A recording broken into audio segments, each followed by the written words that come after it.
नमस्कार, मी सुरुची सोनटक्के आणि तुम्ही माइंड अँड पॉवर या नावाखाली मला तुम्ही युट्यूबवर पण पाहू शकता. आपलं चॅनल पण आहे इन्स्टावरती, त्यावरही तुम्ही पाहू शकता.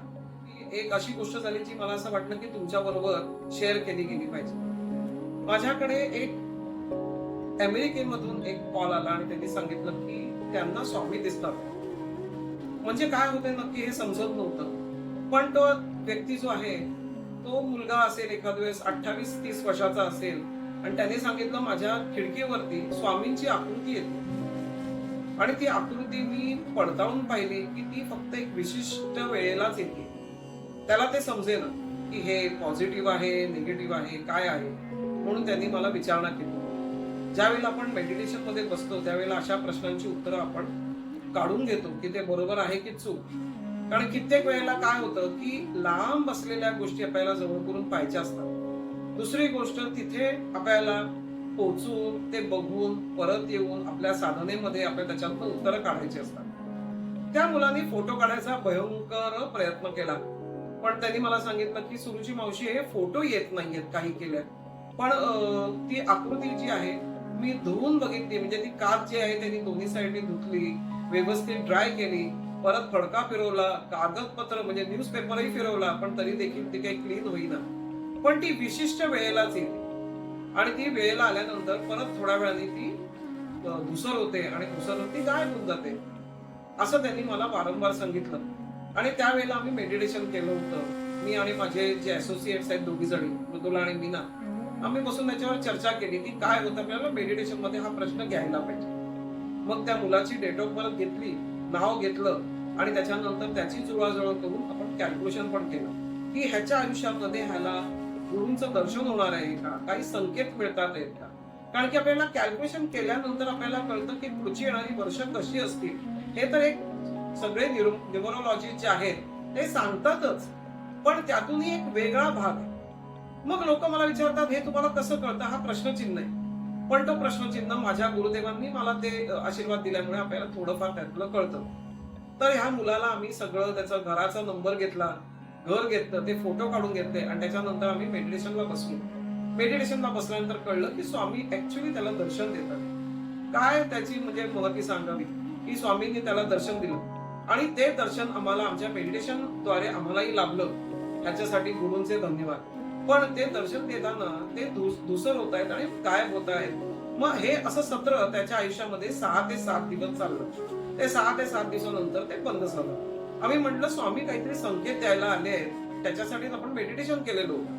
मी म्हटलं तुझं नवीन नवीन लग्न झालंय, तुला एखाद्या दिवस हा संकेत मिळतोय की कुठेतरी घरामध्ये पाळणा हलणार. हे सांगितल्यानंतर तो जोर जोरात हसायला लागला. मला म्हणतो सुरुची मावशी, अगं लग्न होऊन फक्त 1 वर्ष झालंय, आता कुठे अशी गुड न्यूज मी घेणार आहे. आता माझी बायको जरा स्थिरतावर होती, अजून आम्हाला असं वाटतं 3-4 वर्ष जातील. म्हटलं बघ बाबा, मला नाही माहिती, पण हा थोडासा हसणं विनोदाचा जरी मुद्दा असला तरी त्याला पुढच्या महिन्यातच त्याला कळलं की त्याची बायको प्रेग्नंट आहे. ते कसं आहे हे त्याला माहिती, पण ते प्रेग्नन्सी त्यांनी ठरवलं की ती ठेवावी, कारण की हा स्वामींचा आशीर्वाद आहे.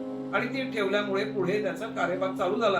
आता आज जवळजवळ मला असं वाटतं की 1-2 महिनेच झालेले आहेत की त्याला मुलगा झालाय आणि त्यांनी नावही स्वामी ठेवलेलं आहे. जे तो हाक मारायला त्या मुलासाठी म्हणून स्वामी हे नाव ठेवतोय. हा एक अनुभव असा होता जो मी सांगितला नसता तर मला मात्र खूप रुखरुख लागून राहिली असती. कारण बरीच लोक मला अशी विचारतात की आम्हाला असं एक दृष्टांत होतो किंवा इंडिकेशन्स मिळतात. हे इंडिकेशन्स साठी तुम्ही कुठलं काय धर्म तुमचा आहे, काय पंथ तुम्ही स्वीकारलाय, तुम्ही किती देव आराधना करता, ह्याच्याशी काही घेणं देणं नाही. त्याला जेव्हा तुमच्या आयुष्यात यायचं असतं आणि तुम्हाला काही इंडिकेट करायचं असतं ना, तो कुठल्याही मार्गाने येऊन तुम्हाला तो इंडिकेट करतोच करतो. आणि ते त्या मुलाला आशीर्वाद तिथे मिळाले. आज 29 वर्षाच्या मुलाला ते आशीर्वाद मिळाले म्हटल्यानंतर कित्येक लोक मला म्हणतात आम्ही 70-70, 80-80 वर्ष स्वामींचा जप करतोय, पण आम्हाला स्वामींनी कधी भेट दिली नाही.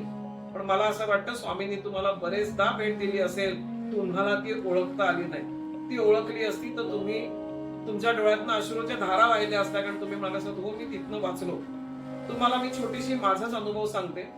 माझा मुलगा त्यावेळेला 3-4 वर्षाचा असेल आणि त्यावेळेला मी एका गिरणीच्या इथे गेले होते, कारण की बरीच वर्ष झाली त्याला. आता त्यावेळेला चक्की फ्रेश आटा असंच काही काही होतं, आशीर्वाद नव्हते मिळत त्यावेळेला. तर आशीर्वाद आटा न घेता आम्ही चक्की फ्रेश आटा घेत होतो आणि मी आणि माझा मुलगा तिकडे चक्कीच्या इकडे उभं होतो. काही बाजूलाच गॅसचं दुकान होतं आणि त्यामुळे त्यांनी एकावर एक सिलेंडर लावलेले होते. तो थर होता 4 ते 5 असा एकावर एक सिलेंडर लावलेला असा तो एक लाईनीमध्ये 7-7 अशी त्या सगळी माळा लागलेल्या होत्या सिलेंडरच्या भरलेल्या. मी आणि माझा मुलगा ओंकार आम्ही तिथेच उभे होतो आणि त्यावेळेला मला असं वाटलं की पाठवून कोणीतरी मला धक्का दिला म्हणून, मला आणि माझ्या मुलाला. आणि मी अडखळत अडखळत 4-5 पावलं पुढे गेले आणि मी बघत होते की मला धक्का कोणी मारला. आणि त्यावेळेला ते सिलेंडर सगळे वरनं खाली पडले. म्हणजे मी तिथे उभे असते तर एखाद वेळेस ही दुर्घटना फार मोठी झाली असती. पण मला धक्का दिला गेला आणि मी पुढे जाऊन उभे राहिले आणि बघत होते रागाने की कोणी मला धक्का दिला. त्यावेळेला त्या सिलेंडरच्या साईडनी मी बघितलं तर एक व्यक्ती जो फक्त त्यांनी अंगामध्ये म्हणा तर सदरा घातलेला होता आणि खाली त्यांनी एक साधीशी काय म्हणतो आपण विजार घातलेली होती आणि तो तिकडनं जात होता आणि त्यांनी फक्त वळून माझ्याकडे हसला, स्मित हास्य केला, अगदी मंद माझ्याकडे बघितलं आणि हात असा करून तो निघून गेला. त्यावेळेला मला त्याच्यामध्ये अक्षरशः स्वामी उभे असलेले दिसले, कारण की तो चेहरा जो होता तो स्वामींसारखा होता, म्हणून मी तो रिलेट करू शकले. तर हा आशीर्वाद मी म्हणते माझ्यासाठी नाही माझ्या मुलासाठी मिळाला, कारण की त्यावेळेला समजा ही दुर्घटना घडली असती तर खूप मोठी घडली असती. पण ह्याचं आपल्याला कसं असतं माहितीये का, त्यावेळेचं ट्रान्झिशन कसं वेगळं आहे. आपण जसे जसे मोठे होतो या विषयाला हात घालतो त्यावेळेला आपल्याला हे अनुभव समजायला लागतात की आपल्याला कसे कसे आणि कुठे कुठे आपल्याला मदत केली आहे, स्वामींनी केली आहे, गोरक्षनाथांनी केली. माझे गुरु गोरक्षनाथ आहेत, त्यामुळे ते मला सातत्याने माझ्या पाठी उभे राहतात आणि ते सातत्याने आमच्या सगळ्यांचा सांभाळ करत असतात. तर हे 2 अनुभव तुम्हाला सांगायलाच हवे होते. अर्थात त्या मुलाचा अनुभव सांगितल्यामुळे मला हा दुसरा अनुभव ताबडतोब पाठवला. पण असे स्वामी सगळ्यांकडे उभे राहतात किंवा असे गोरक्षनाथ सगळ्यांच्या इकडे उभे राहतात. कुठला देव, माझा हा देव, माझा तो देव, असे बरेच देव आपल्या हिंदू समाजामध्ये आहेत. जैन लोक आहेत, दुसरे कुठल्याही समाजातील लोक जरी असतील, गुजराती आहेत.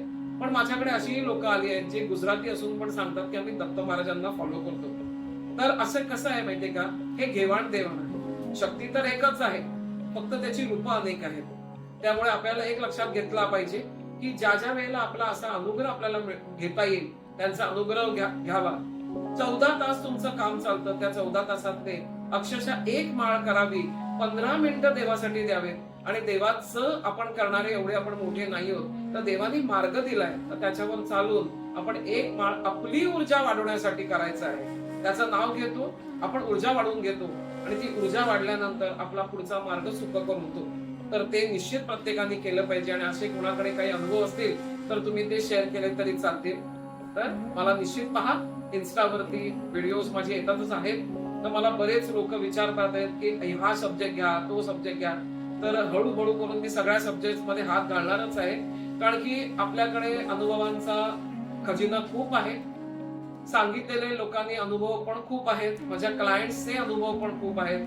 तर ते मला तुमच्याबरोबर शेअर करायला पण आवडतील आणि काही काही नवीन गोष्टी पण सांगायला तुम्हाला भरपूर आवडतील. तर पाहत राहा माइंड अँड पॉवर. धन्यवाद.